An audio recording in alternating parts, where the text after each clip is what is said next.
I bought a big bag of garlic and then I chopped it for the freezer, and then I don't have to chop it all the time, and then I have it when I need it. So I chop all the garlic and I just put it in a Ziploc, and then I'll show you the rest.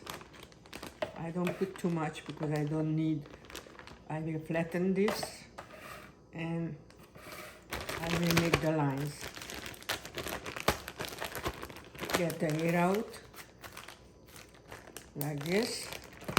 Mush it until the edges.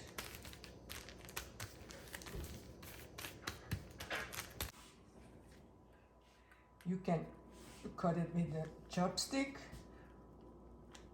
Push it down, down, down, down, and you will do it again. And you have little squares.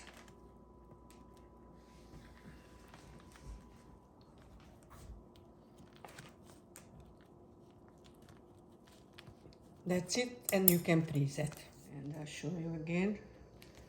Push it down.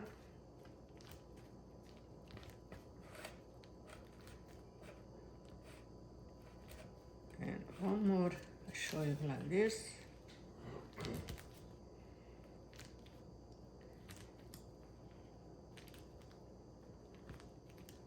And I think I have one more. I hope you can see it close.